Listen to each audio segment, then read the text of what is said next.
The Justice Department is investigating whether this man, Democratic fundraiser John Wong, tried to sell political influence to the Chinese government through political contributions to the Democratic Party. Obviously, it would be a very serious matter for the United States if any country were to attempt to funnel funds to one of our political parties for any reason whatever. Welcome back to AM Joy. Back in the late 90s, one of the biggest scandals to hit the Democratic Party was known as Russiagate, the alleged effort by China to buy into the U.S. election by directing campaign contributions to the DNC. Cue the Republican outrage that ensued. There have been allegations of money laundering. There have been allegations of undue and improper illegal foreign participation in our electoral process.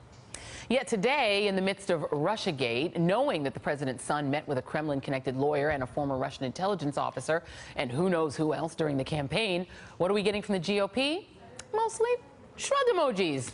And joining me now is Anand Giridharadas, MSNBC political analyst and NYU visiting scholar, Richard Painter, law professor and the former chief White House ethics lawyer under President George W. Bush, and Democratic strategist Simon Rosenberg. Thank you very much for being here. And Anand, you tweeted out something this week that actually kind of inspired this segment, honestly, where you asked, where is Red America's patriotism? Never has it been more necessary. What did you mean? I kind of have a theory about the different sides of a country do for each other. We often don't think of each other as doing something collaborative. But if you think about there being Red America and Blue America or left and right, I think part of what we do is watch different flanks. And we actually outsource the job of watching certain things to the other. So the left is better, Blue America is better at policing equality and just making sure that's okay. And actually, we all sort of value equality, but we kind of outsource that to the left, caring for the meekest. The thing that we outsource to the right, that in a way even the left depends on the right to watch over, is patriotism, national integrity, the security, the strength of our military. And we, all Americans value that, but we kind of ask the right to, you specialize in that.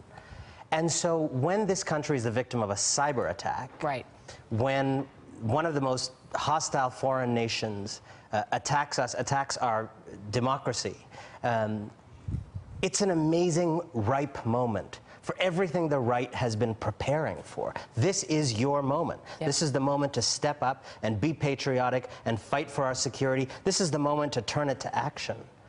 And so it is a profoundly disappointing thing when our kind of Paul Revere, looking out at that scene, says nothing.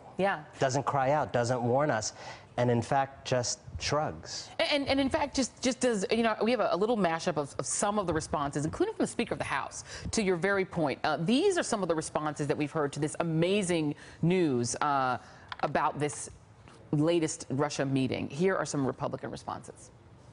Do I think it's appropriate? I think I probably would have done the same thing. I mean, it's opposition research, and anybody that's been in an election, you're always looking to get the upper hand. And if somebody comes to us and says, "Hey, we've got information on an opponent," yeah, I think that's an appropriate thing to do. Was it illegal? Is it a material reality that what they did was wrong? It was illegal? I think we'll get to the facts on that. I supported Bob Mueller being appointed special counsel, and I think we need to let him and his team and our investigators here do their jobs and follow these leads wherever they may lay and follow wherever they may go and follow the facts.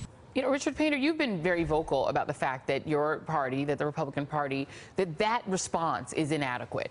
Why? Is this just pure partisanship? There's a Republican in the White House. We have to defend him no matter what he does. It doesn't matter. What do you think is at work here in the failure of Republicans to have that sort of, this is the party of now nationalism. Where is the nationalism?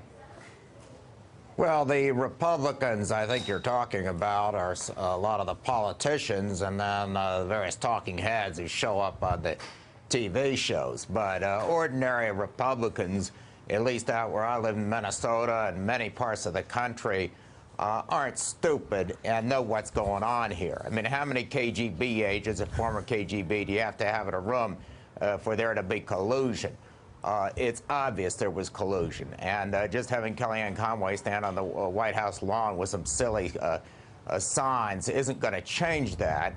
And this isn't about left versus right. This is about right versus wrong. This is about the independence of our own country and our electoral process. And I think every American needs to stand up against this type of thing. And I have to say, if we caught the American Communist Party doing this kind of thing, and maybe they were, but if they'd been caught, we would have had them locked up during the Cold War period. And we have statutes to deal with this. It is treasonous conduct. We don't need the treason provision of the Constitution, which would apply in wartime when we have a declared war. But we have dealt with this type of conduct before, whether it's through espionage statutes, computer hacking statutes, false statement statutes, campaign finance laws. And indeed, I have to say, this is a meeting that even if you had it with an American group, a 501c4 or another independent American group, you would probably be violating campaign finance laws through coordination. And that's actually the legal term usually used in campaign finance. You do not coordinate with outside groups. You turn these meetings down. You have to, or it could be regarded as a campaign contribution in violation of the campaign finance laws. I'm shocked this happened and that people are defending it. This is going to be a very, very bad situation for the Republican Party if we don't get our act together and face facts and put a stop to the lies.